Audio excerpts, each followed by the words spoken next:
Alhamdulillahi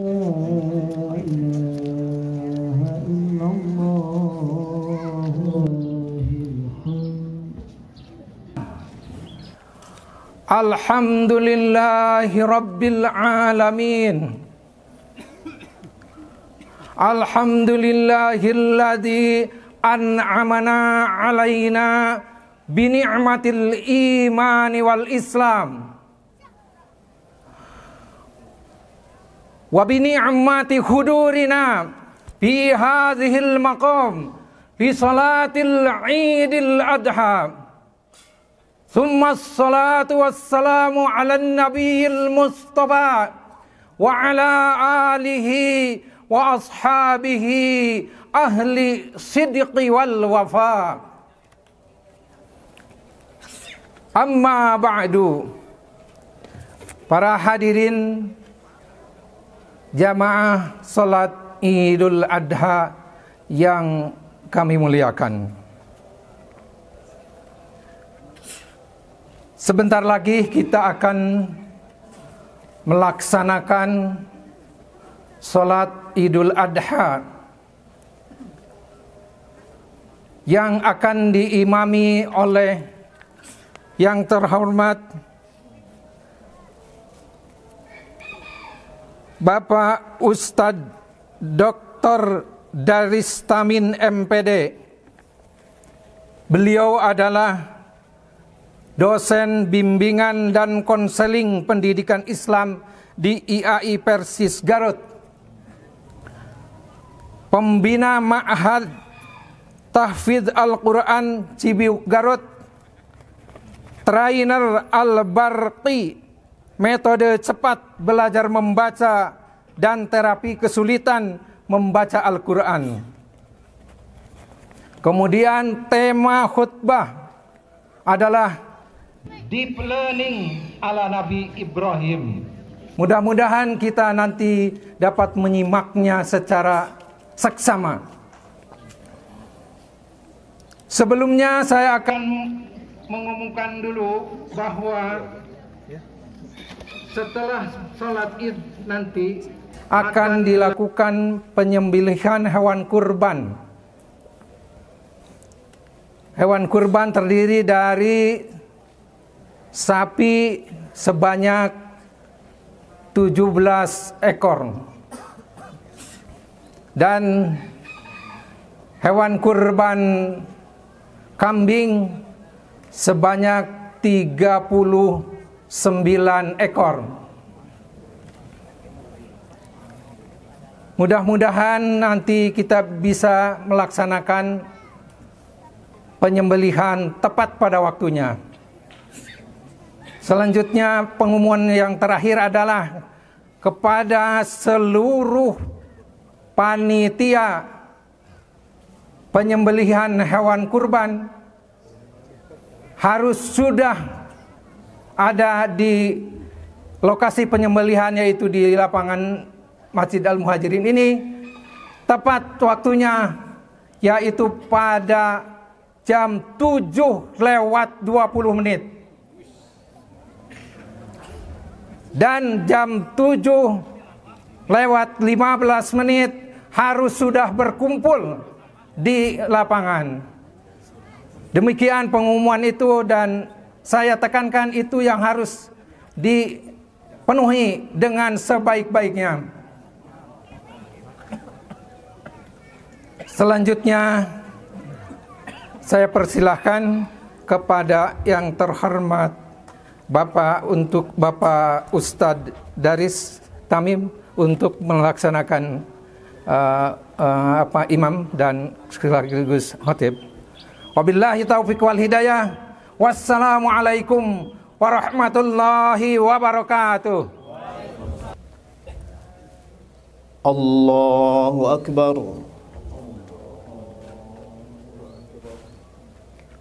Allahu Akbar. Allahu Akbar. Allahu Akbar. Allahu Akbar. Allahu Akbar. Allahu Akbar. Allahu Akbar.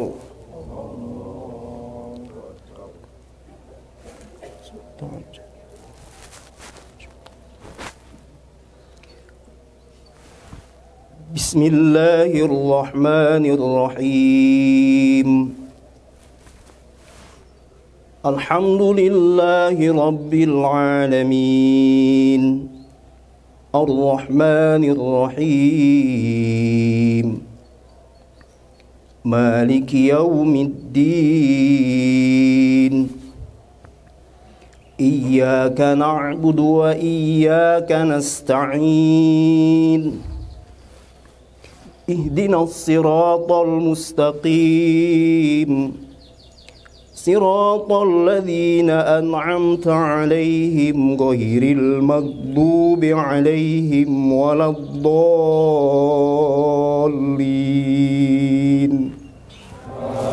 Amin. Assalamualaikum warahmatullahi wabarakatuh.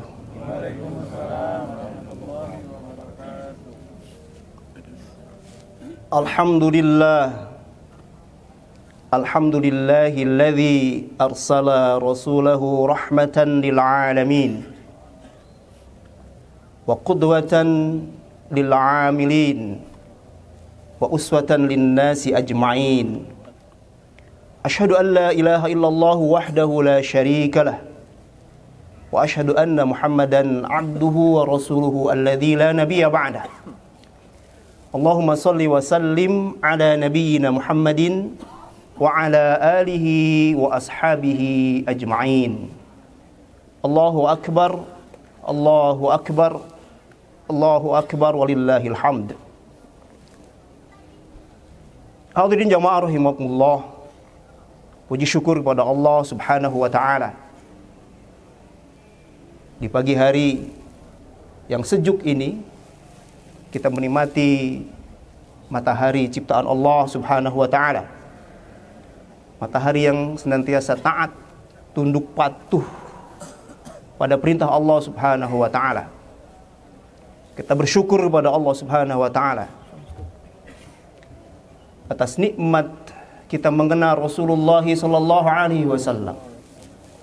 Jika kita tidak mengenal Rasulullah sallallahu alaihi wasallam, boleh jadi hari ini kita ada dalam persimpangan jalan, tak tahu arah kemana yang akan menuju kita ditempatkan pada kebahagiaan yang hakiki. Oleh karena itu hadirin jamaah rahimakumullah, di hari ini yang juga hari Jumat, 2 hari raya yang bergabung, ini adalah takdir Allah Subhanahu wa taala untuk kita. Keutamaan, keberkahan untuk kita semua, untuk lebih yakin bahwa Allah itu satu-satunya ilah yang hak untuk kita ibadahi, untuk kita sembah, untuk kita taati, kita patuhi.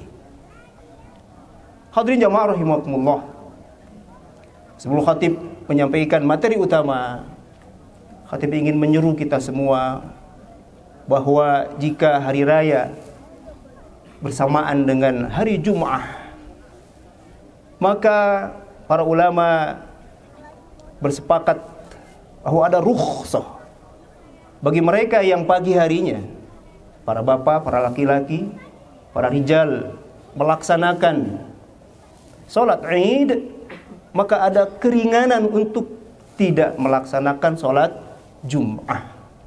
Tetapi sholat Jum'ah itu sendiri bagi imam masjid, imam rawatib yang diberi amanah untuk memimpin sholat, kewajiban ini tidak gugur. Maka dia tetap harus menegakkan sholat Jum'ah, mendirikan sholat Jum'ah. Apakah ada yang ikut atau tidak? Bagi imam masjid atau imam rawatib, imam Jum'ah ini kewajibannya menjadi gugur. Adapun bagi mereka yang sholat Id di pagi hari, maka boleh juga ikut sholat Jum'ah. Tapi bagi mereka yang tidak sholat Id di pagi hari, mungkin dengan alasan, tentu yang alasan yang syar'i, maka kalau ada sholat Jum'ah wajib dia tetap sholat Jum'ah. Tetapi kalau tidak ada sholat Jum'ah maka dia harus melaksanakan sholat zuhur.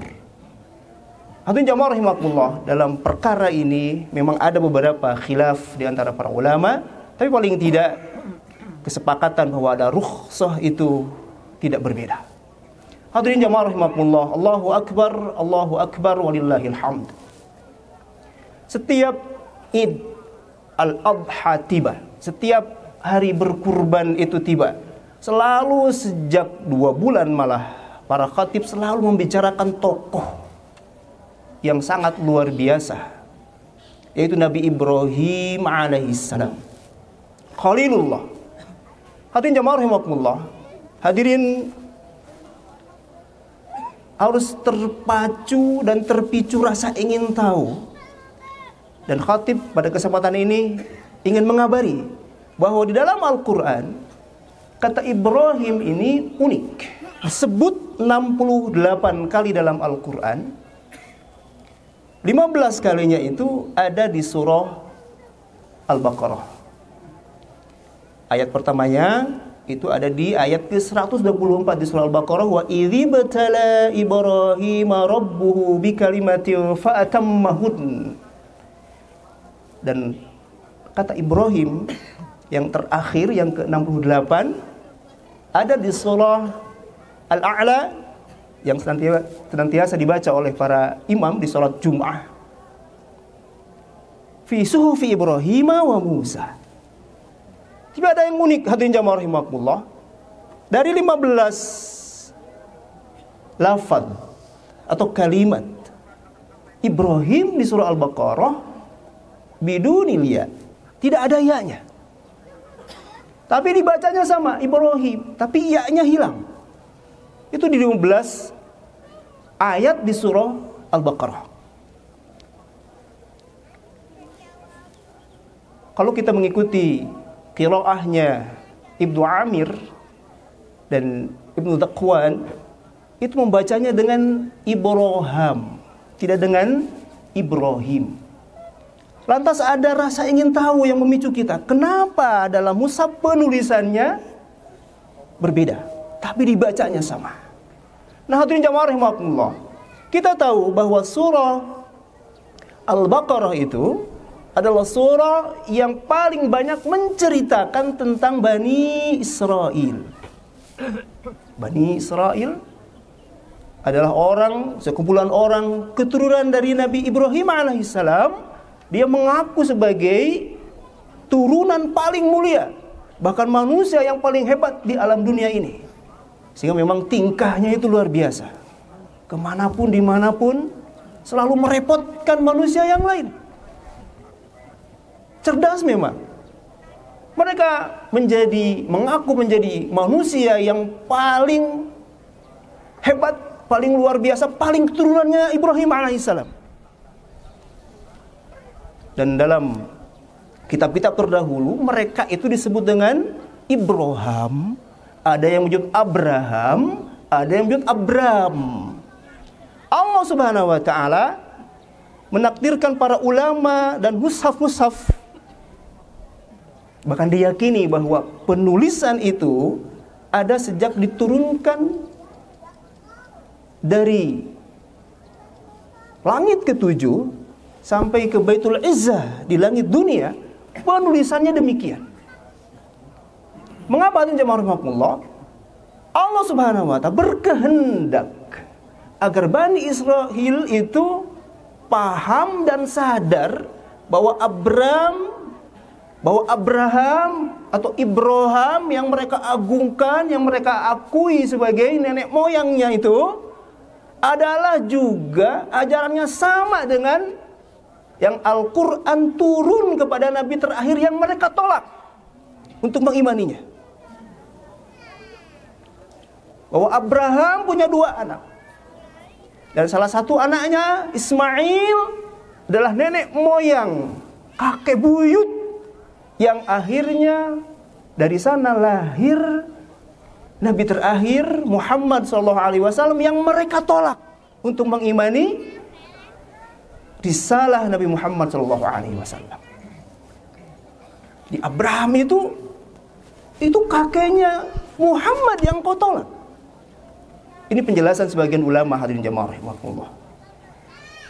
Tapi itu bisa kita terima karena memang hari ini salah satu yang membuat mereka kufur adalah menolak risalah Nabi Muhammad sallallahu alaihi wasallam.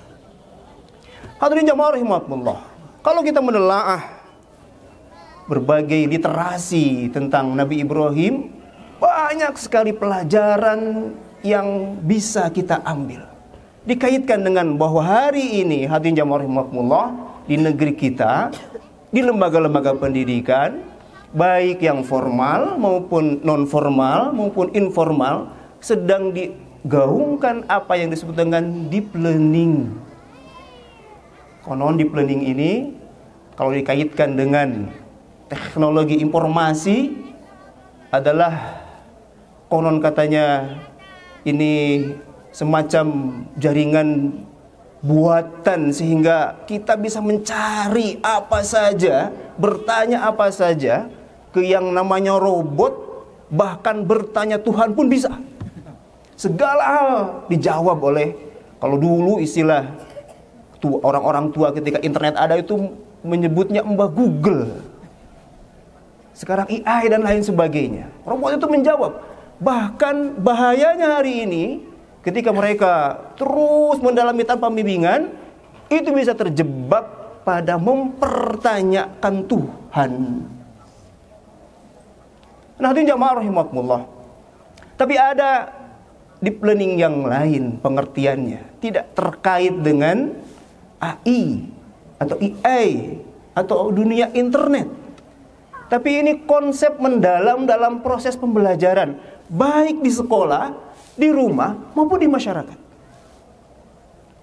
Ada 3 syarat, ada 3 penciri yang disebut dengan pembelajaran mendalam itu.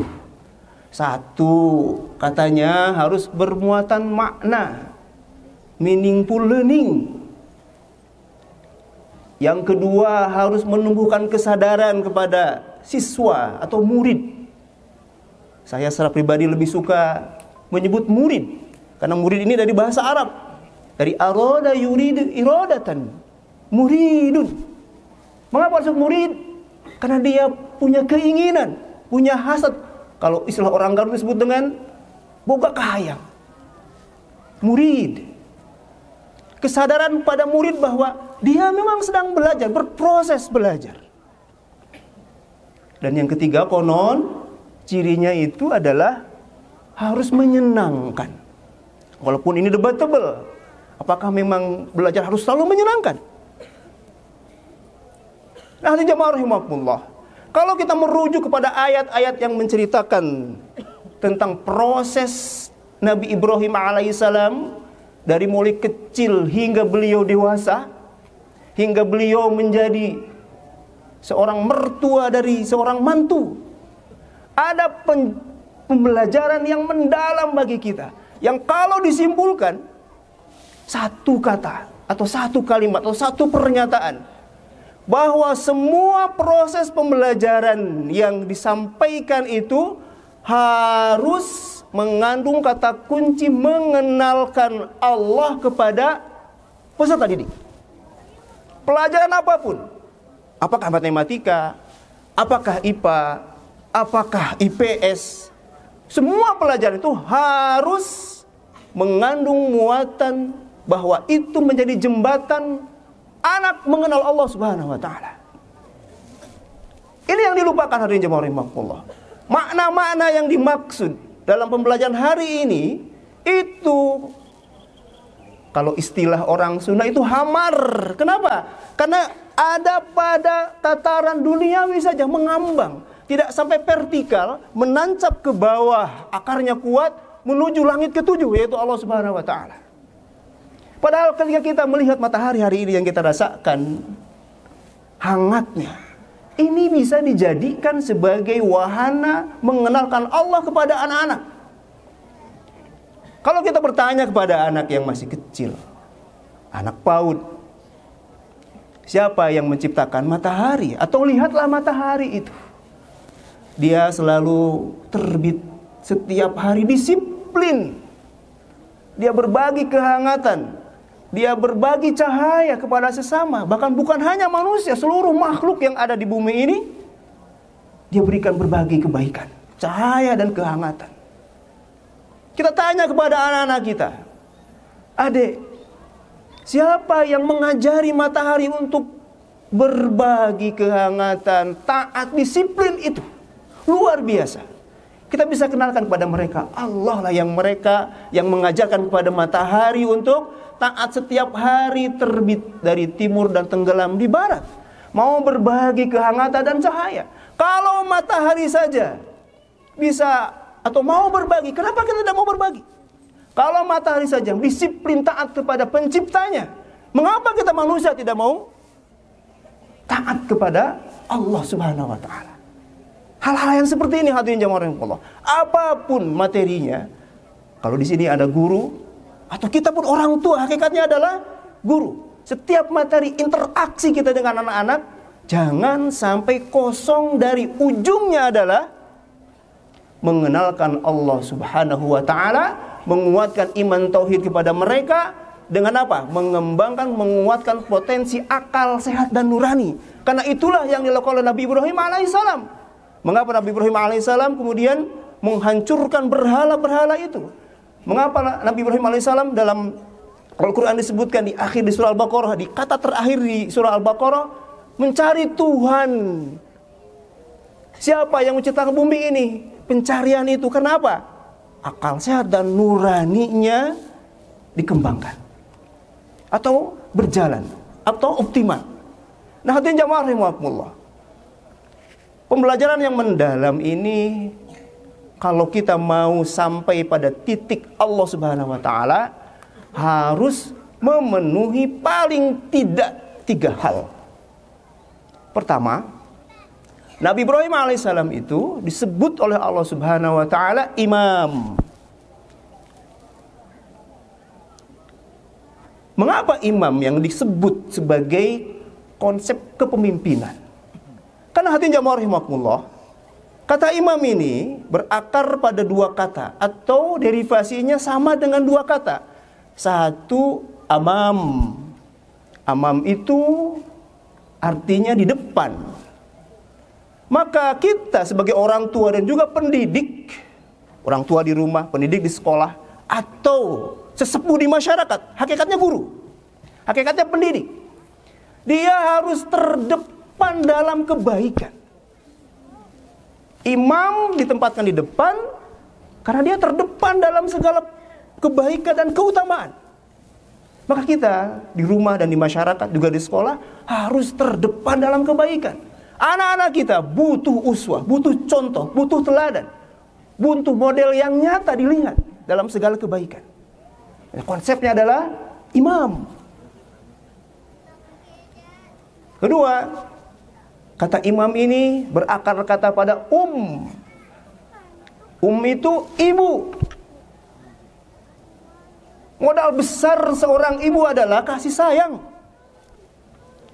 Maka ketika sudah kita menjadi pendidik di rumah, sebagai orang tua, atau sebagai kakak, atau sebagai kakek untuk cucunya, atau di sekolah guru, di masyarakat sebagai tokoh, maka modal kita harus mengambil filosofi dari konsep ibu. Apa itu? Rahim, kasih sayang. Seorang guru harus nyaahan kepada anak didiknya. Kalau tidak ada modal ini, jangan menjadi guru.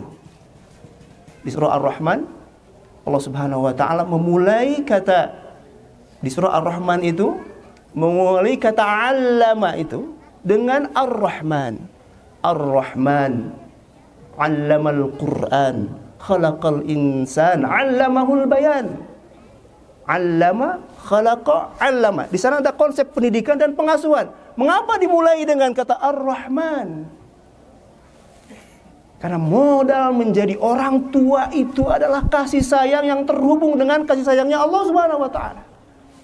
Banyak orang tua yang hari ini kehilangan Ar-Rahman, sehingga dia nyaah dulang, hanya memberi makan, jajan, minum, membesarkan, dibiarkan dia belajar dari HP-nya, gurunya jadi HP-nya. Tapi dia lupa untuk menjadi teladan bagi anak-anak. Yang kedua, kalau kita mau deep learning, mengikuti polanya Nabi Ibrahim, harus ada kejujuran. Di dalam surah yang tadi dibaca oleh imam, kana siddiqan nabiyya. Nabi Ibrahim itulah siddiqan, orang yang jujur. Kejujuran hari ini di negeri ini mahal sekali. Susah untuk jujur. Mengapa penting hadirin jamaah rahimakumullah? Nabi Ibrahim alaihissalam itu dalam satu riwayat disebutkan nanti malu memintakan syafaat untuk umatnya karena merasa pernah bohong 3 kali dalam perjalanan dakwah beliau. Padahal bohongnya beliau itu adalah bohong yang dibolehkan, yang disebut dengan tauriyah. Kapan itu? Ketika Ibrahim muda diajak untuk berangkat perayaan penyembahan berhala, nah nuraninya dan akal sehatnya menolak. Mengapa berhala-berhala yang tidak bisa bicara, tidak bisa makan itu disembah, diagungkan? Kemudian Nabi Ibrahim alaihissalam akalnya itu berpikir, kemudian menemukan alasan untuk tidak bisa mengikuti itu dengan mengatakan inni sakim, aku sakit. Di dalam surah As-Saffat ayat 89. Inni sakim. Padahal Nabi Ibrahim alaihissalam sehat walafiat. Tapi apakah itu termasuk kebohongan? Ketika Nabi Ibrahim mengatakan sakit padahal dirinya tidak sakit. Bukan kebohongan. Yang sakit itu hatinya, nuraninya dan akal sehatnya. Sakit ketika melihat, menyaksikan masyarakatnya kehilangan akal sehat. Patung yang tidak bicara, tidak bisa apa-apa disembah. Sakit nuraninya, sakit akal sehatnya. Yang kedua, kejadian ketika Nabi Ibrahim alaihissalam itu masuk ketika menghancurkan berhala. Ketika menghancurkan berhala, pulang dari lapangan itu, menghancurkan berhala, menggantungkan, menyisakan satu yang paling besar, kapaknya digantungkan. Orang mencari-cari siapa yang menghancurkan berhala itu. Semua tahu indikasinya ke Ibrahim alaihissalam. Ketika Nabi Ibrahim diinterogasi, ditanya, kamu yang melakukan ini wahai Ibrahim? Tanya saja kepada yang paling gede itu. Padahal Nabi Ibrahim yang melakukan. Kalimat Nabi Ibrahim alaihissalam itu sesungguhnya kalimat yang ingin mengajak pada logika dan rasio akal sehat masyarakatnya. Ini ketidakjujuran yang kedua Nabi Ibrahim alaihissalam. Dan yang ketiga hadirin jamaah rahimakumullah, Nabi Ibrahim alaihissalam pernah berbohong ke raja Mesir ketika Sarah mau masuk, diinterogasi, diperiksa. Kemudian beliau mengatakan, siapa ini? Kata raja itu, dimatakan ini saudariku. Tidak mengatakan ini istriku, karena rajanya senang kepada istri orang lain. Kalau mengatakan istrinya tentu akan diambil. Dan ini madharat bagi Nabi Ibrahim dan istrinya Sarah. Apakah Nabi Ibrahim alaihissalam mengatakan kebohongan? Tidak. Kenapa? Karena hakikatnya kita ini saudara seadam. Kalau dirujuk ke Nabi Adam alaihissalam, kita ini bersaudara. Nah ini hadirin jamaah rahimakumullah. Dan yang terakhir, kalau kita mau mengembangkan deep learning ala Nabi Ibrahim, bahwa kita harus mendahulukan cinta kepada anak, kepada keluarga, atau mendahulukan cinta kepada Allah Subhanahu wa taala melebihi kecintaan kita kepada anak dan keluarga. Bagaimana Nabi Ibrahim alaihissalam tega meninggalkan anak dan istrinya di lembah yang kering kerontang. Sebagai seorang ayah, pasti tidak tega. Sebagai seorang ayah meninggalkan istrinya dan anaknya di lembah yang bahaya sekali, pasti tidak tega. Tapi karena cintanya kepada Allah didahulukan, maka dia yakin bahwa pertolongan Allah itu akan datang. Kemudian hadirin jamaah rahimakumullah, mengapa Nabi Ibrahim alaihissalam kemudian menempatkan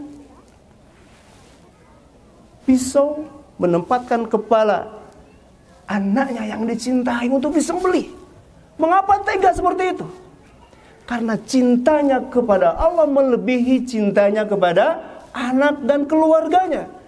Kenapa begitu? Ada keyakinan bahwa semua yang dilakukan ini adalah perintah Allah Subhanahu wa taala, dan di balik itu ada sesuatu yang lebih baik menurut Allah daripada menurut perasaan sebagai seorang ayah.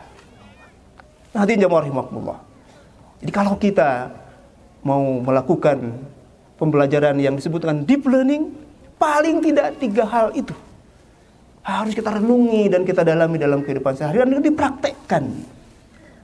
Ini penting hadirin jamaah rahimakumullah, bahwa dalam setiap interaksi kita dengan anak kita harus sampai pada titik bahwa kita mengenalkan Allah kepada anak-anak kita. Yang kedua, usung kejujuran. Dan yang ketiga, dahulukan cinta kepada Allah melebihi cinta kita kepada anak kita. Karena di balik semua itu, kalau kita mendahulukan cinta kepada Allah Subhanahu wa taala, Allah pasti melimpahkan dan melindungi kita dari segala bala. Bukan hanya kita, tapi juga keluarga kita. Hadirin jamaah rahimakumullah, demikian saja yang dapat disampaikan pada khutbah di pagi hari ini.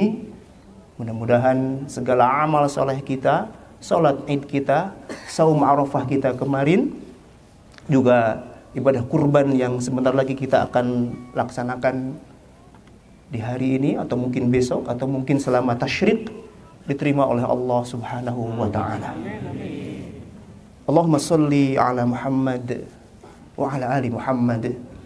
Allahumma la tada' lana dhanban illa ghafartah wa la hamman illa farajtah wa la daynan illa qadaitah wa la maridan illa syafaitah wa la maitan illa rahimtah wa la musafiran illa radadtah wa la taliban illa hafidhtah